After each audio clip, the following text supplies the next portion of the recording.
What's up, y'all? This is John and Caleb back for another episode of the Nothing Finer podcast.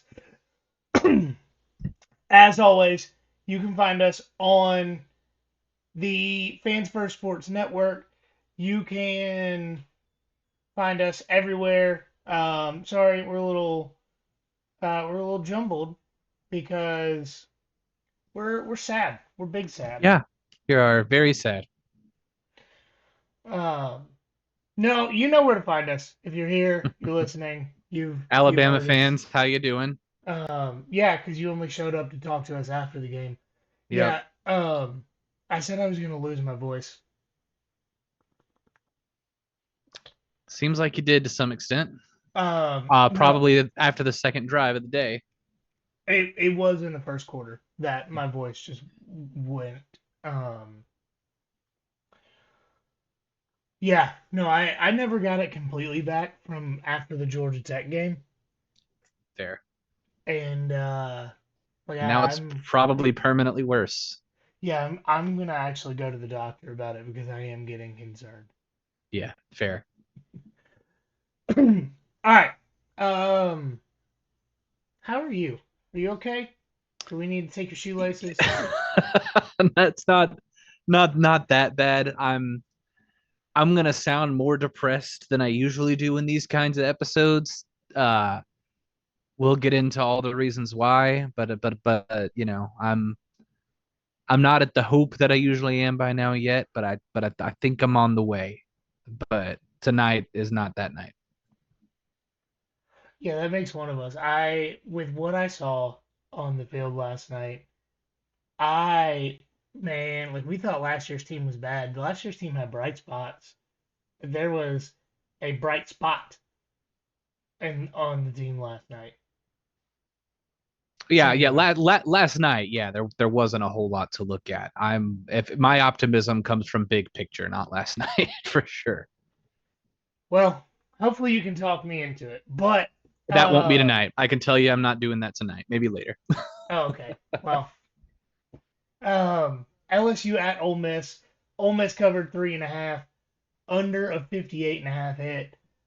Lane was wrong about the over, so I'm glad I didn't listen to him and bet that. Lane Kiffin was wrong about something. What are the odds?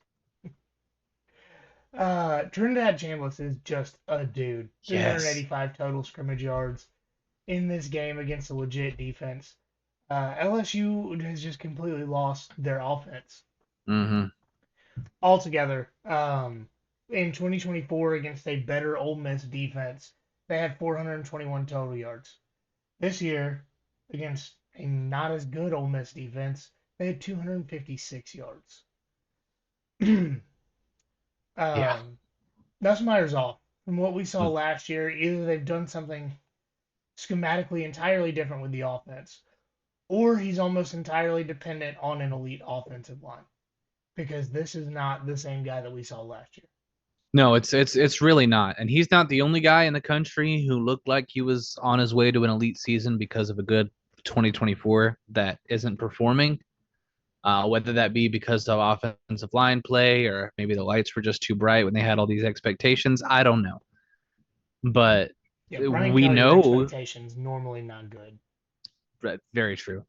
But we know he can play better than this. We know he has played better than this. But it's either been just a massive regression or something wrong with the pieces around him. I don't know if you saw everybody making a big deal out of the Whit Weeks vomiting thing. I Uh, did. yeah. Because when I saw it, I mean, I feel like we see a clip of somebody vomiting like every game. Like it's just a thing that happens with football. But there is the conspiracy now that Lane had him over for dinner the night before and poisoned his food. Oh, I And thought you were going to say he's pregnant. I've seen that one too. But I do like the theory that Lane Kiffin poisoned his food. Uh, I've decided just to believe that with no evidence whatsoever. But yeah, LSU just isn't good. No. And this game absolutely proved it. We called it on this podcast that LSU actually isn't good. Uh-huh. But wholly overreaction, Batman. Ole Miss certainly isn't the fourth best team in the country either. See, I don't necessarily agree with that take because let's just talk about it. Who right now on a neutral site would you absolutely take to beat Ole Miss? The three that are ahead of them, for sure. Right? I would take Alabama. Debatable. Um, I guess it depends on which one shows up, because there are two different versions of them. right, and that's Um, like right now yeah, we still don't know who Alabama is. yeah, and honestly, too, because I was gonna get into this too. I do understand the voters putting them fourth, because like, what do you do when three top five teams lose in the same week? And the correct answer is that you don't put Penn State in the top five in the first place. But still, Facts. uh, so I get it. Um, and we'll talk about it a little bit with this Auburn game too. But no separation happened this week No, at all. no. Especially with the 12-team playoff and every team has at least one loss to give, you know. Yes.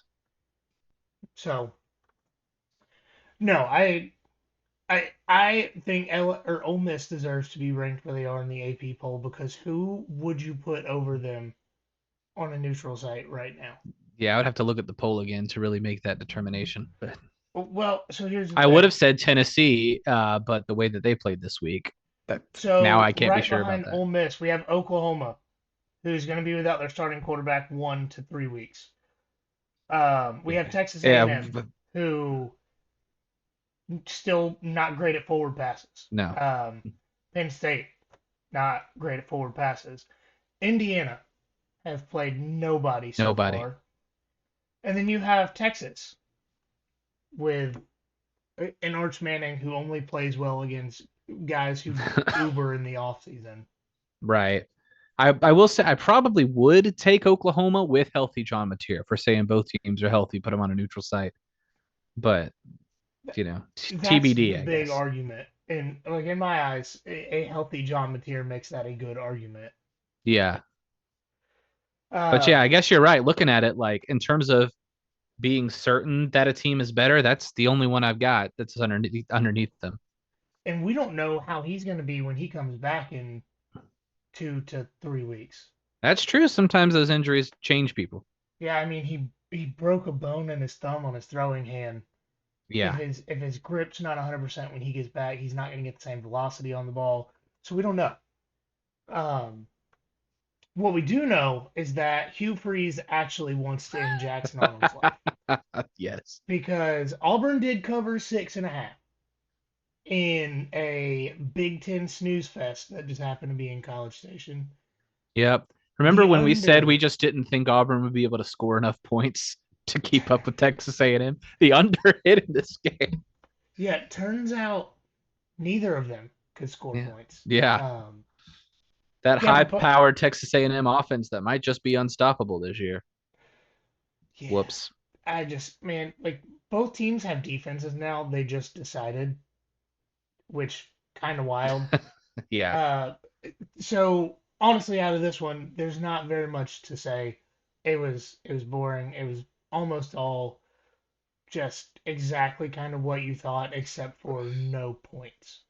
Um, but how long can Jackson Arnold stay healthy if he can't get any protection? Because so I did the math. He's averaging 4.2 sacks per game, and in the last two, they had a total of 16. Oof. And he's averaging 14 carries per game, but in SEC competition, he's carried the ball close to 20 times twice. Does that include sack carries? It's just what the box score shows for Yeah. carries. So I'd imagine it does. That does include sacks because the NFL Right. adjusts for sacks, but we don't in college because we're not pansies. Right, but at the same time, the way that the box score does it, if the quarterback has started to run forwards at all, it's not a sack anymore. He's a ball carrier, Right. so it That does probably kind of skewed a little bit, but not a lot. Right. But yeah, I like I said earlier, I really thought this weekend was going to be separation Saturday in the SEC. Separate the men from the boys, see who the real contenders are. I think everyone's a Nope. real contender, and that's the problem. Yeah, that is the problem because I'm sure every single team that we're talking about, like, oh, this team actually isn't that good. Oh, this team might end up being like a 9-3 team in the SEC, would smoke most of the Big Ten. Right. But it's just wide open, and I hope you're right, and I hope it's just that everybody's just that good. And I hope the College Football Playoff Committee eventually sees it that way too. Could the SEC have a 9-3 champion this year? I mean, that is definitely an option, but for a lot of these teams that have the schedules that they do, right? Like Texas has an easy schedule again, Mizzou has an easy schedule. Georgia, the rest of the way, has a bad Texas team, Ole Miss, Mm-hmm. and some other teams that are disappointing. So finding the three losses on the upper end teams is where it would be difficult. But That's true. I think But I think 9-3 is 100% in the question for every team in the SEC, yeah, yeah, absolutely. except for Florida and Kentucky. Yeah, those are man, the Florida thing is just very funny to me. I'm sure we'll talk about it more next week because they've got a big game next week, right? Well, it was going to be Yeah, that's true. You're right. You're right. It was supposed to be the battle between the two best quarterbacks in the SEC. the two rest of the quarterbacks in the SEC is what they are now. Yeah. Yeah, Auburn will be really interesting. They have a bye week next week before they get Georgia coming into town. Yeah. Not the only team like that this year, by the way. Not No, remotely. no. But it's definitely going to be interesting with Auburn because they're having a hard time running the ball with anybody not named Jackson Arnold. But at the same time, Jackson Arnold's getting the bejesus beaten out of him every single Yeah. game. And if their offensive line's that bad and Georgia gets pass rush Which they haven't yet. without bringing extra pressure, Yeah. they can get Yeah. to the quarterback with bringing extra pressure. The problem is every quarterback's mobile now. Yep. But I mean, I'm not confident in Georgia's offensive line going against Auburn's defensive line Right. Nor should because you be. yeah, like I think it's more difficult to hop the subway rail in New York than it is to get around a Georgia offensive lineman right now. Yeah. But It is certainly seems easier to survive on a New York subway rail than to block for if you're on the right side of the Georgia offensive line right now. They're certainly making it look that way. yeah. All right, going to Oregon at Penn State. Oregon covered the 3.5 over a 52.5 hit. The Big Ten was the over hit of the games we've talked about so far. Wild. Yeah. Um, Overtime helped, of course. yep. But this makes James Franklin's record against ranked and specifically top 10 opponents worse. He is at 4-25 against top 10 teams. Only two of those four wins have come since the end of the 2016 season. Those two Yikes. wins against top 10 teams, Utah in the 2023 Rose Bowl after tearing Cam Rising's ACL. Pretty big factor. Yeah. And then last year they beat Boise State in the playoff. Those are their two Which wins over you could top 10 teams. argue those were yeah, and Boise State was really only top 10 because of their schedule last year. Right. But I will say to give Penn State some credit, they did have to come from behind to tie the game and to get a touchdown in the first overtime to get to a second. So, That's true. I did think once it was 17-3 that the game was basically over. So good on oh, them. no, I agree. They also got very close to doing what I said was needed to beat Oregon and turn this one into a Mm-hmm. Big Ten snoozer. 3-3 at the end of the first half. I was like, Penn State might actually do it here Yeah. because they've done exactly what they need to do. And then, Oregon with the better coaching staff made second half adjustments and did what needed to be done. But the reason they lost this game is because they had to put the ball in Drew Aller's hands. They had to tell him to go win them the game. And just like it always does. Goes the same way. He throws an interception. I said he did his best, Robbie Ashford, and threw a pick to lose the Yeah, game in Robbie, you overtime. let me down. You let me down, Robbie. That was Which a I hell of a game. Yeah, it was. And I guess my goal in that game, while we're talking about it, was to watch Georgia Tech be not as good as I thought they were because they were scaring me. And I guess mission accomplished there. But man, what a game! Yeah, 17-point comeback though. Like Yeah, that's true. I mean, I it's if exactly what we did to them. if let's put it like I this: if Georgia Tech didn't like, if you take the first quarter out of all of their games and just go by second through fourth and overtime so far, they're one of the top 5 teams in the country Yeah, because all they do in the first quarter is turn the ball over and give up touchdowns. Right? Haynes King gets slapped around a little bit, and he's like, "I'm good at this. Let's yeah, go." that sounds familiar. Yep. Um, but back to to Penn State here. I will give James Franklin credit for trying. Good job trying, but we all learned this week that things just are what they are in college football, and nothing ever changes, and we're all going to die alone and miserable with no one to love us and miss us when we're gone. Accurate. Hmm. Oh, sorry, that note was meant for a different game. Not sure how I mixed these two games up. After all, this game featured a home crowd watching helplessly as their favorite team lost the same kind of game they always lose in miserable, soul crushing fashion. No idea how I got that mixed up. And both had crowd-based color schemes. Yep, sure. Well, attempted to, but the Yeah. tweet was deleted in one case. The fact is, James Franklin is Mark Richt, and we all knew that, and that's He's Mark okay. Richt with an attitude problem. Is Yeah, the bad thing. At that's least true. everyone around the country loves Mark Richt. That's true. But consistent 10-win seasons are hard to come by these days. They are. But if you want better for your program, and I know Penn State fans do, might be the time for you to just pick a name and then get them while you still can.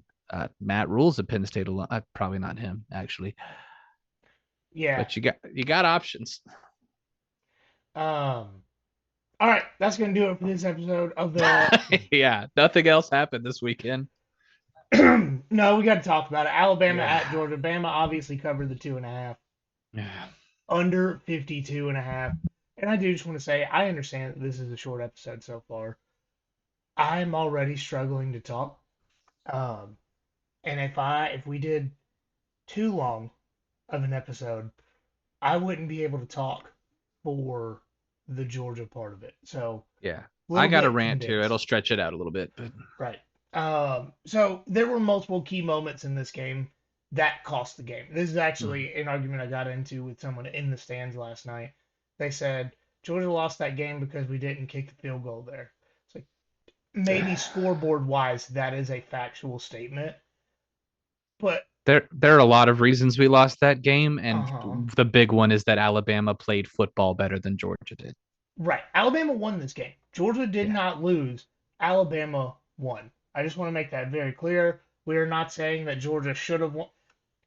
Georgia should have won this game. They're the better coach, Yeah. more talented team. Something about these Walmart brand uniforms get in their heads. They can't coach, they can't play, they can't execute, they can't catch. Whatever it Yeah. is, Alabama showed up to this game better prepared by their coaches. Ryan Grubb and Kalen DeBoer were in their bags all night. One of the best offensive master classes that you can imagine Yeah. by a team coming into Sanford Stadium. Yeah. They gave it to Caden Proctor on a screen after everyone had been saying he's unathletic all week, including myself, hand up in Like the air. All right, fair enough. he can't block. Apparently he can No. catch. Yeah. Which apparently never mind. We'll get into that later. Um, they had a plan to stop Georgia's pass rush and get pressure on Gunner and slow down the run game. They didn't stop Georgia's run game. If Georgia would have committed to running the ball more, they probably could have done better in this game. Yeah. But running the ball with, you know, I don't know, this guy named Gunner Stockton that when he runs the ball, he plays significantly better. And almost always creates multiple explosive plays as a result. Right. Um, No, but Alabama did win this game. Georgia did not lose this game. We're going to talk Yeah. about what Georgia did to not win this game. because that's what our job is here. We Yeah. are by no means saying that Alabama did not win this game. We're not the Yeah. Tennessee fans that have Nope. done nothing but say that for weeks. Alabama won. Just want to make Yeah. that clear. Yeah. But two things can be true at once. Like neither of us want to invalidate Alabama's win. Alabama played a heck of a game. That doesn't need to be discounted. There are also multiple moments we can point at and say, oh, Georgia beat themselves here. So two things can be true at once. Correct. And it was Georgia let moments slip by without taking advantage of the opportunities that they had. Yeah. So drop passes, shocker, I'm sure Jeez. for everybody. Um, Nate's fumble, just you Yeah. know, pretty obvious. Um, every time Alabama decided to pass the ball, it was a moment that just slipped completely past. Yeah. Uh, Defensive coaches refusing to adapt to the game plan of the Alabama offense. And I say, I understand they made adjustments going into the second half, but the Alabama game plan has not changed in the last three meetings Mm-hmm. against this team. Yeah. And even when they adjusted to it and kept them off the scoreboard for the second half, they still couldn't get off the field on third downs. No, no. So, and then lastly, a terrible fourth down play call. And I Yeah. look, we're I have a list. We're gonna get into everything step by step. But that was not a good play call. No, not at all. Um, so Gunnar Especially did with the personnel you had out there. a But big reason why. But Gunnar didn't play well. yeah, That is a fact. Wide open drops of where he hits a wide receiver who doesn't have anybody close to him and the ball's not caught doesn't help. hey, Taylor, I will enjoy watching you at Syracuse next year. He is a true freshman. That was the biggest moment of his career. Yeah, But I'm pretty sure he does have more drops than catches this year. That's an issue. yeah, Um, Nate's fumble, being deep in our own territory, that was a dagger. I yeah. don't care how early in the game it was. It, That was the moment it felt like from the TV coffee that the crowd was just like, oh, here we go. yeah, that's exactly what it was. But I don't know what the fix for that consistent fumbling issue that Nate has. I don't know what the fix is. But I think right now the only fix is more Chauncey Bowings and Josh McCray. Yeah. If he feels threatened, he will try to fix it. If he feels like his spot is being threatened, hopefully he's the kind of guy that will put in the effort to fix the issue. Well, the problem is his spot's not just being threatened; it's been taken. Yeah, Chauncey 100%. Bowens is the best running back on the team, Yeah. and he absolutely showed that on Oh, the whole team was on his Saturday. back. He was the offense in that whole Right. second half. Um, and then if this is the best secondary that Georgia can put on the field, T. Rob needs to be fired yesterday. I He still needed remember hearing that he was hired. Oh, we hired a DB's coach from the worst USC defense we've ever seen in our lives. right. hmm And I understand that he's a good recruiter. That's awesome. Make him head recruiter. Yeah. Pay him whatever you can afford to. I don't care. But this man coaching defensive backs has made the defensive backs all. Do you know how many 5 stars Georgia had in the secondary last night? Enough. I don't know the exact number, but Depending on what site you look at, two or three, yeah. and everybody else was a 4 star, Yeah. and they couldn't cover. Like I think I could have gone out on the field and got 50 receiving yards. Yeah. And it's and if this is the product that T. Rob in the same office building that Kirby Smart and Will Muschamp are in, if this is the product that he's putting on the field, this is the best he can get out of these players. Start cross training wide receivers that can't Yeah. catch. Because the defensive back is most of the time just a wide receiver who couldn't catch once he got to high school. Yeah. Right? James Coley, by the way, in the same boat. Yeah, I don't. But if this secondary does not get better, Georgia's losing 2 home games this year. Yeah. Because Ole Miss is not. Oh, it's gonna be like, I, maybe my teachers in high school were just kind of cool and like to blow stuff up, but it's gonna. So you remember when they were teaching you about like the methane in chemistry class, and they'd put it in a little balloon and then hold a lighter close to it, and it would blow up. Yep. That's what's gonna happen to the Georgia secondary if they're not any better by the time Ole Miss comes to town. Oh yeah. Like, it's not just gonna be torched. It's going to be nothing but a giant explosion for 60 minutes. And we look up and wonder, how did Georgia give up 63 points? Yeah. And the thing is, we won't know until kickoff of the Ole Miss game if that has happened because they're not getting tested till then, Nope. which is both a Um, comforting thought because at least we'll probably have 2 wins and a very scary thought because we just won't know. right. It, the defensive game plan, and I talked about this in the preview. It drives me insane. How Georgia and the defensive coaches, Glenn Schumann specifically, as the defensive coordinator and linebackers coach, this is Glenn Schumann's problem. Mm-hmm. Alabama, when they played the University of Georgia, 1 to 2 tight ends and the running back block every single pass play.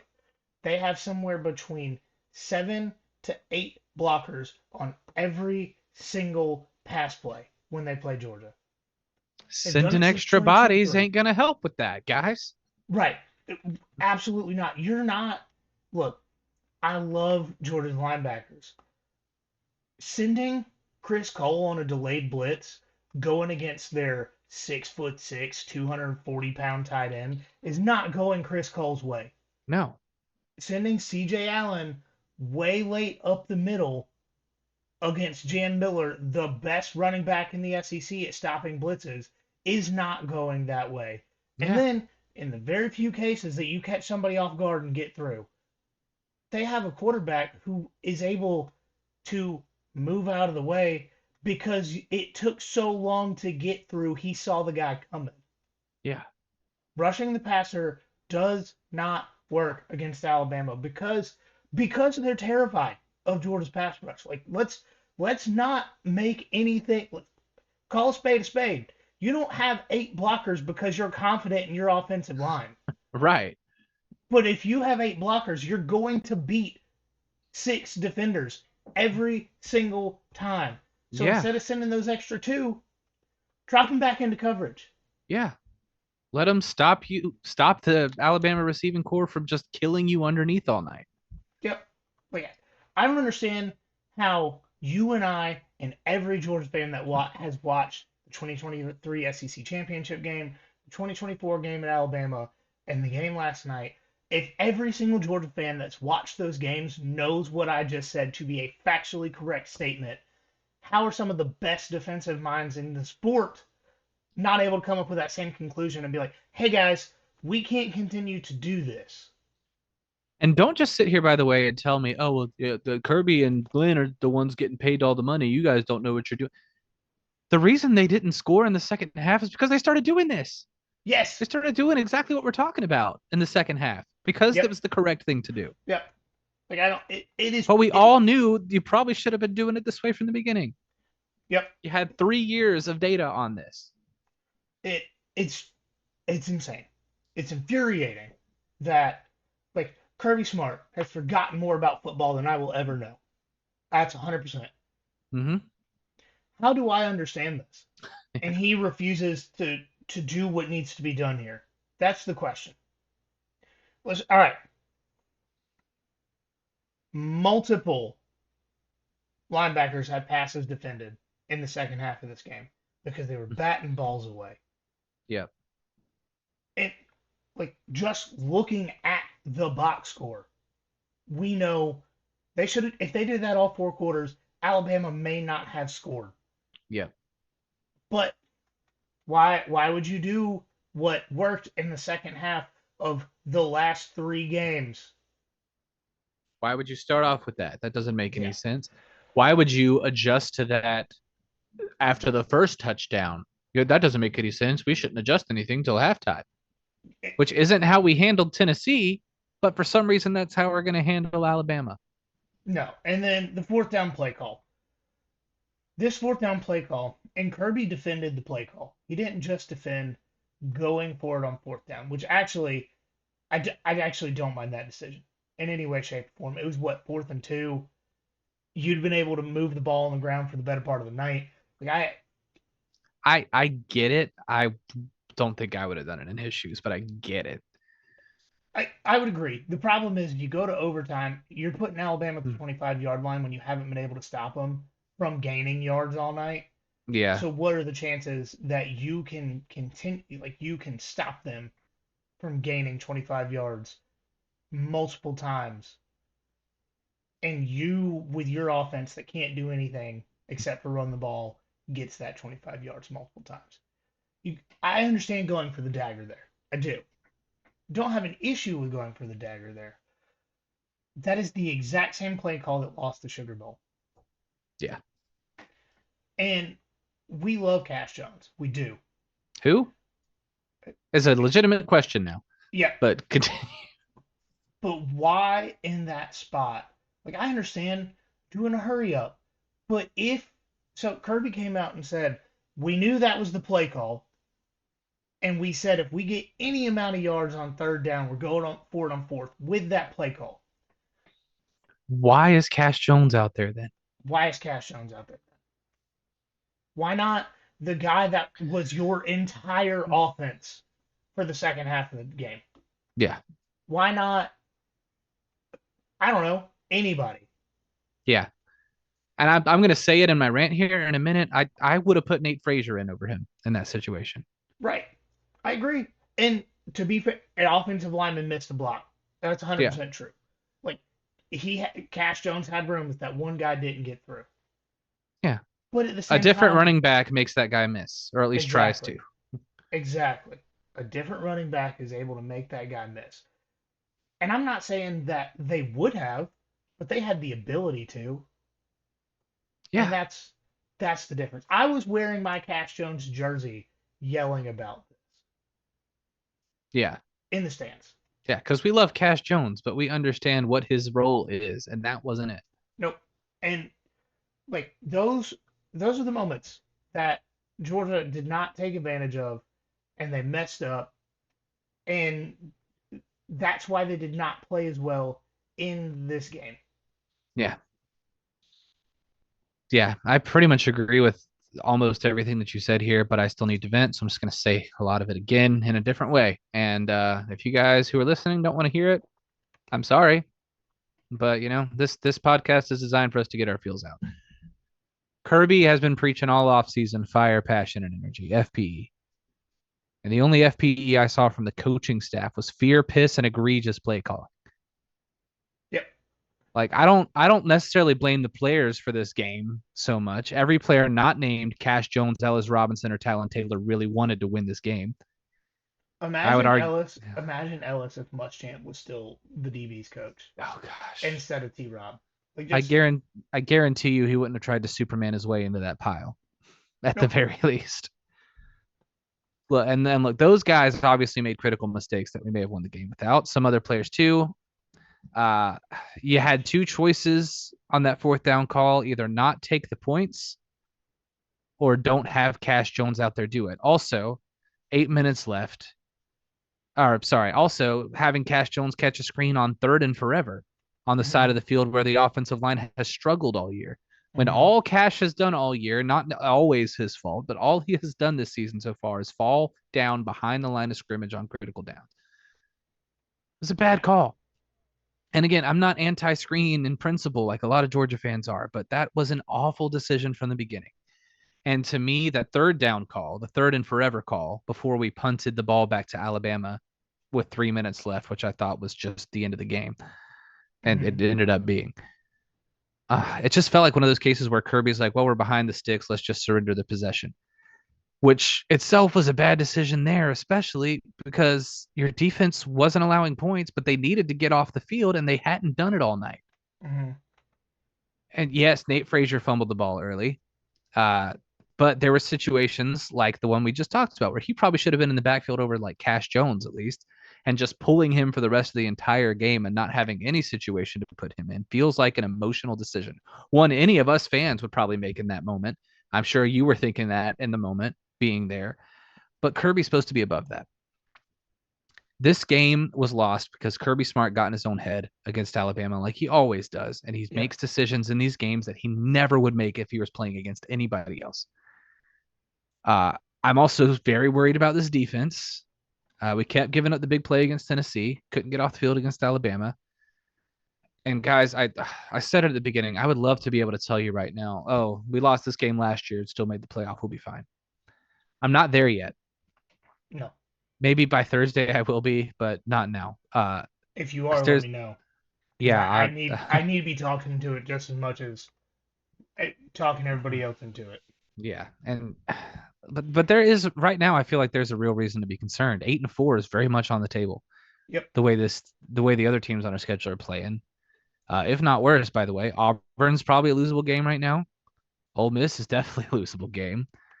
Texas has a great defense. That's possibly a losable game. Georgia Tech is a losable game. Heck, Mississippi State might be a losable game now. Uh, In Starkville, that Yeah. 100%. Like, I mean, I obviously I don't think we lose all of those. We probably don't even lose most of those. But if we want to go to the playoff, some serious changes have got to be made. And we Yep. definitely don't need to make any more of those stupid coaching decisions again. There was Yeah. a stat that used to get thrown around all the time about how good Kirby was after a bye week. He's 1-3 in his last 4 after a bye. And I'm not on the panic Do train. I'm you not. do you call the Sugar Bowl after a bye? Yeah, I do consider that, and Okay. that's different circumstances, so I get it. But it is just a fact. He's 1-3 after a bye in his last 4. And again, I'm not on the. Two of those were Alabama. One of those was Notre Dame in the Sugar Bowl. Yeah, So I mean, a I'm not. little Yeah, context. yeah, that's true. And look, I'm not on the panic train. I'm not saying give up on the season. I'm not saying fire Kirby like some of the really stupid Georgia fans are doing right now. No, but I don't think you should fire a guy just because he can't beat one team. But the fact is, he can't beat the one team. now, do we need to clean house with a lot of the assistants? Yes, absolutely, we do. Sam And I'm not Pittman's coming even. for Stacy's job. Yep, Um, get somebody on James Coley's job. Get somebody on T whoa, Rob's whoa, job. whoa.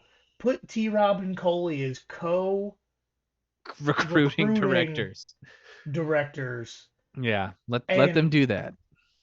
just, I'll be 100% honest. If I got a letter in the mail that said, "Hey, we're trying to change our coaching staff. We need more donations." Yeah, I would send more checks. I yeah, would because I, we said we were giving Mike Bobo the month. He had one good game against yeah, the Tennessee team, missing their starting 2 corners. yeah. Like I'm not 100% on the let's fire Mike Bobo thing right now, but fire almost everyone else, and let's see if something changes at this point. I, Cause some of the play calling was really, really bad. Some of the play calling would have been fine if people executed like they were supposed to do. mm, I don't think any of the play calling was really great, but no, he has had great moments of play calling this season. And I'm willing to chalk it up to the same thing I chalk it up to with Kirby. If this is just in your head and you're not going to make the rational decisions in this game for whatever reason. Not saying that's a good thing, not saying that's a valid excuse for it. I'm just telling you, I'm still wait and see with Bobo, but thin ice. yeah, and so for every week for the rest of the season, we're gonna have a fire Bobo meter on social Yep. media. This week we're at like 80%. Yeah, line between orange and red right now is where we are. Yeah, Hopefully, we do some things against Kentucky, and that goes down a little bit. We will see. Um, but I don't know. I'm just tired of losing to these guys every year. yeah, Like next year, we got to go back to Tuscaloosa and do this again. Heck, we might have to hmm do it again this year. hmm I'm tired of Alabama ending our season, and you can tell me all you want that the season isn't over. We still have everything we wanted to accomplish in front of us. I don't know about y'all. The only thing since we kicked off against Marshall that I have been thinking about this season as the accomplishment we need to meet is beating Alabama, and we didn't do it. yeah. And That's why it feels so much like it's over right now. and here's the problem. at this point, we assume that Georgia is not going to win the SEC, right? Yeah, we Just have to. pretty fair, easy assumption with that. So then you have to think, all right, well, if Georgia goes at least 10-2, they're making the playoff. Yeah. What are the Is this team chances going to be that good enough? right, if they go 10-2, they're in the playoff. What are the chances they meet up with Alabama in the playoff? At this point, you have to assume it'll happen. Yeah. Like if Georgia starts winning games in the playoff, they will face Alabama again. Yeah. So if you can't do it That's now, assuming you they got don't to do make it it at an some 8-9 point. matchup in Tuscaloosa too. Like that is also very much on the table. Right. That would be all. Like Yeah. I'll be. I said this multiple times in private conversation throughout the week last week. I got to a point I did not want to go to the game. Yeah. Like I truly was about to not go and sell my tickets because I knew deep down in my soul I knew it was going to happen. Yeah. And with like I don't Alabama could be without their starting 22 and face Georgia in the SEC championship game this year, and I would pick Alabama. Like Yeah. I am not going to pick Georgia until they show me they can actually go out and dominate this team and not make the dumbest coaching errors that we have seen out of this coaching staff ever. Yeah, that's it. Before this game, like all offseason, I said I was going to pick Alabama in this game. And then I said, well, Georgia's got a better team. They got better coaches. They got better. It doesn't matter. Because when Nope. you do stupid stuff against Alabama, you're going to lose to Alabama. And we always do that. Yep. Which is why Georgia has gone undefeated one time in my lifetime, 2022, when we did not play Alabama. Mm-hmm. Would have been 4 or 5 without Alabama, with a Yep. couple of extra national championships thrown in Mm-hmm. there. So I'm just tired of it, man. Yeah. I mean, that's the point that I'm at too. Like, there were people in the stadium last night that were telling Georgia fans not to say anything to Alabama fans who were like getting a little push and shove and yelling "Roll Tide MF" in people's face, and it's like, man, look, I watch Georgia lose to anybody and not be as mad as I am. Like I'm to the point, and I know this is dumb fan mentality that we give so much grief to other fan bases for. Georgia went 1-11 with beating Alabama by 20 points, I'd be happy right Yeah, now. yeah, absolutely. If And that happened next year, I'd be happy. If they did it again, I'd probably be like, whoa, whoa. I said once. mhm.